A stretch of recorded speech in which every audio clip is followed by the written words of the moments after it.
దాంట్లో మొన్న జరిగిన దాడిలో మన నాయక్ చనిపోతాం జరిగింది. మురళీ నాయక్ చిన్నప్పటి నుంచి కూడా మిలిటరీకి నేను ఉంటాను, నేను చనిపోతే భారతదేశ జెండా కప్పుకుని చనిపోతానని పదే పదే అతని కుటుంబానికి చెప్తాం జరిగింది.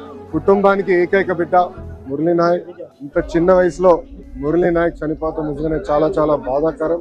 ఆ కుటుంబానికి అటు కేంద్ర ప్రభుత్వం ఇటు రాష్ట్ర ప్రభుత్వం అండగా నిలబడుతుంది. గౌరవ ముఖ్యమంత్రి గారు మాతో మాట్లాడారు, ఉప ముఖ్యమంత్రి గారు అదేవిధంగా హెల్త్ మంత్రి మన సత్యకుమార్ గారితో మాట్లాడి ఆ కుటుంబానికి ప్రభుత్వం నుంచి ఆర్థిక సాయం కింద 50 లక్షల రూపాయలు, దాంతోపాటు 5 ఎకరాల భూమి, ఇల్లు కట్టుకునేదానికి 300 గజాలు ప్రభుత్వం అందజేస్తాం జరుగుతుంది. అంతేకాకుండా కుటుంబాల కోరిక మేరకు కుటుంబంలో ఎవరికైనా ఉద్యోగం ఇస్తే, ప్రభుత్వ ఉద్యోగం ఇస్తే బాగుంటుందని అడిగారు.